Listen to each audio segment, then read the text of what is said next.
പ്രിയപ്പെട്ടവരെ, ഞാൻ ജീമോൻ കല്ലുവരക്കിലാണ്. ഞാനിപ്പോൾ നിൽക്കുന്നത് നമ്മുടെ തമ്പാനൂർ KSRTC ബസ്സിൻ്റെ ഉള്ളിലാണ്. ബസ് സ്റ്റാൻഡിനകത്ത് ബസ്സിൻ്റെ ഉള്ളിലാണ്. എനിക്കിന്ന് നിങ്ങളെ പരിചയപ്പെടുത്താനുള്ള കാര്യമെന്ന് വെച്ചാൽ, കഴിഞ്ഞ ദിവസം ഞാൻ നമ്മുടെ തിരുവനന്തപുരത്ത് നിന്ന് പാരിപ്പള്ളി വരെ യാത്രയുണ്ടായി. 61 രൂപ ടിക്കറ്റ് ചാർജ്. അപ്പോൾ നമ്മൾ ഇപ്പം പെട്രോളിനും ഡീസലിനും ഒക്കെ വളരെ വില കൂടിയ സമയമാണ്. കാർ എടുത്തു പോകാനും ബൈക്ക് യാത്ര ചെയ്യാനൊക്കെ വളരെ ബുദ്ധിമുട്ടുള്ള സമയമാണ്. അപ്പോൾ നമ്മൾ സാധാരണയായി ഇങ്ങനെയുള്ള ആൾക്കാർ, ബുദ്ധിമുട്ടുള്ള ആൾക്കാർ കൂടുതലും നമ്മുടെ സർക്കാർ വണ്ടിയായ ആനവണ്ടിയാണ്, അതായത് KSRTC വണ്ടിയാണ് നമ്മൾ ആശ്രയിക്കുന്നത്. അപ്പോൾ എനിക്ക് പറയാനുള്ള കാര്യം എന്ന് പറഞ്ഞാൽ നിങ്ങളൊന്ന് ശ്രദ്ധിച്ച് കേൾക്കണം. ഇത് മാക്സിമം ഈ വീഡിയോ ഷെയർ ചെയ്യണം. നമ്മുടെ ബഹുമാനപ്പെട്ട ഗതാഗത മന്ത്രി ആന്റണി രാജു സാറിൻ്റെ അടുത്ത് എത്രയും പെട്ടെന്ന് ഇതൊന്ന് നിങ്ങൾക്ക് നെഗറ്റീവായാലും പോസിറ്റീവായാലും നിങ്ങൾ ഷെയർ ചെയ്ത് ഇത് അറിയിക്കണമെന്ന് അപേക്ഷിക്കുകയാണ്. നമുക്കിനി ലൈവിലോട്ട് പോകാം. ഇതാണ് ബസ്സിൻ്റെ സീറ്റ്. ഈ അപ്പച്ചൻ ഇവിടെ ഇരിപ്പുണ്ട്. ഈ അപ്പച്ചൻ്റെ തൊട്ടടുത്ത് ഇത്രയും സ്ഥലമേ ഉള്ളൂ.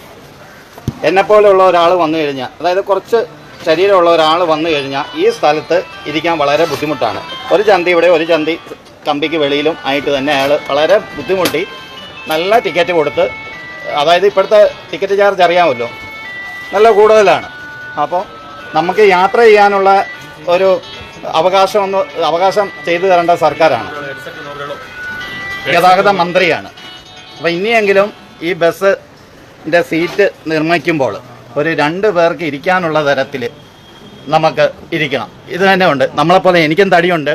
ഒരു കുറച്ച് ശരീരമുള്ള ആളാണെങ്കിൽ ഒരാൾക്ക് ഇതിൻ്റെ നടുക്ക് ഒരാൾക്ക് ഇരിക്കാൻ വളരെ ബുദ്ധിമുട്ടാണ്. ഞാൻ പറഞ്ഞത് ശരിയാണോ ചേട്ടാ? നിങ്ങൾ യാത്രക്കാർ പ്രതികരിക്കും. ശരിയാണോ അല്ലയോ? നിങ്ങൾ ഒരാളും കൂടെ ഇരുന്നാൽ നിങ്ങൾക്ക് ബുദ്ധിമുട്ടല്ലേ യാത്ര? ആ, അത് വേണ്ട. മുട്ടയിടിക്കും. ശകലം നീളമുള്ള ആളാണെങ്കിൽ, അതായത് നല്ല ഹൈറ്റുള്ള ആൾക്കാണെങ്കിൽ മുട്ടയിടിക്കും. ഒരാത്തൊരു അവസ്ഥ. അപ്പം നിങ്ങൾ പറയും തീറ്റി കുറയ്ക്കണം, ഇതാന്ന് പറഞ്ഞ് വണ്ണമുള്ളവരെ കളിയാക്കാൻ നിങ്ങൾ ശ്രമിക്കല്ലേ. ഞങ്ങളെപ്പോലെ വണ്ണമുള്ള ആൾക്കാരാണ് ഇപ്പം കൂടുതലും ഉള്ള ആൾക്കാർ. കാരണം ഇപ്പോഴത്തെ ഫുഡും കാര്യങ്ങളും ഈ ഏറ്റവും കുറച്ച് കഴിക്കുന്ന വണ്ണമുള്ളവരാണ്. അവരെ ഒരിക്കലും പരിഹസിക്കുകയല്ല. അപ്പം നമുക്കത് സർക്കാർ ഒരു സംവിധാനം ഉണ്ടാക്കണം. അതല്ല, ഇനി വണ്ണം ഇല്ലാത്ത ആൾക്കാരാണെങ്കിൽ ഇരുന്നാലും ഇതേ അവസ്ഥയാണ് ഇവിടെ. ഇത് കണ്ടില്ലേ? ഇതുപോലെ ഒരു നോർമൽ ഒരു മനുഷ്യൻ ഇരുന്ന് കഴിഞ്ഞാൽ തന്നെ അപ്പുറത്തുള്ള സീറ്റിൻ്റെ നോക്ക്, ഒരു കൊച്ചു കുട്ടിക്ക് ഇരിക്കാനുള്ള രീതിയിലാണ് സീറ്റിൻ്റെ നിർമ്മാണം.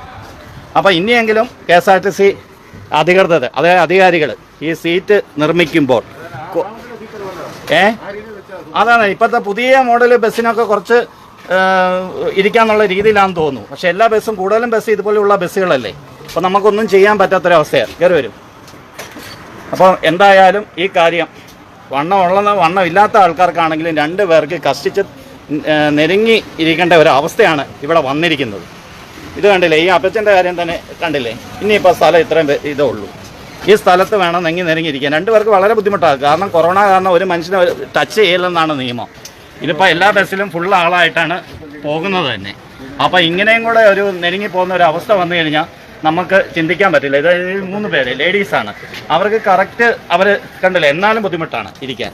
ചേച്ചി നല്ലപോലെ ഇരിക്കാവോ? നിങ്ങൾക്ക് പറഞ്ഞോ, നിങ്ങളുടെ അവസ്ഥ പറഞ്ഞോ. കാരണം ഒരു വണ്ണമുള്ള ആൾ വന്നു കഴിഞ്ഞാൽ നിങ്ങൾക്ക് ഇരിക്കാൻ പറ്റുമോ? അതാണ് ആളുകൾ പ്രതികരിക്കണം. എന്നാലല്ലേ സർക്കാർ ഇത് നമ്മുടെ നികുതി പണം തന്നെ, ഈ ബസ് നമ്മൾ നികുതി കൊടുക്കുന്ന പണം കൊണ്ട് തന്നെ ഇവർ ബസ് നിർമ്മിക്കുന്ന കാര്യങ്ങൾ. അപ്പം നമുക്ക് പറയാനുള്ള അവകാശമുണ്ട്. നിങ്ങൾ പ്രതികരിക്കണം, മിണ്ടാതിരിക്കല്ലേ. ഇതാണ് അവസ്ഥ, കണ്ടല്ലോ. ഇതിനെതിരെ മാക്സിമം നമ്മൾ പ്രതിഷേധിക്കണം. എന്താ ചേട്ടാ പറയാനുള്ളത്? ഓരോ യാത്രക്കാരനും സിംഗിൾ സീറ്റ് ആക്കണം. ഓരോ യാത്രക്കാരനും സിംഗിൾ സീറ്റ്. അതാണ് 2 പേർക്ക് ഇരിക്കാനുള്ള കറക്റ്റ് ആയിട്ട് ഒരു അളവ് അതാണ്. ഇപ്പൊ അപ്പച്ചന് ഒരു വണ്ണമുള്ള ആൾ വന്നു കഴിഞ്ഞാൽ, വണ്ണമല്ല സാധാരണ ഒരാൾ വന്നാൽ ഇതിലിരിക്കാൻ ബുദ്ധിമുട്ടല്ലേ, നെരുങ്ങയല്ലേ? അതാണ് ഇവിടുത്തെ അവസ്ഥ. അപ്പോൾ അതിനെതിരെ നമ്മളൊരു പ്രതിഷേധം എന്ന നിലയിൽ നമ്മുടെ സർക്കാരിൻ്റെ ശ്രദ്ധപ്പെടുത്തുകയാണ്.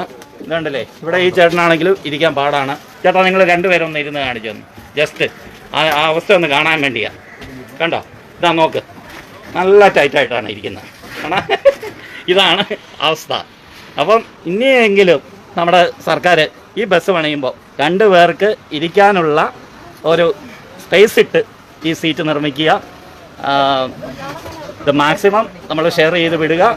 നമ്മളെ ഗതാഗത മന്ത്രി ബഹുമാനപ്പെട്ട ആന്റണി രാജു സാറ് എത്രയും പെട്ടെന്ന് ഇതിനൊരു പരിഹാരം ഉണ്ടാക്കി തരുമെന്ന് ഞാൻ വിചാരിക്കുകയാണ്. Okay, bye, thank U.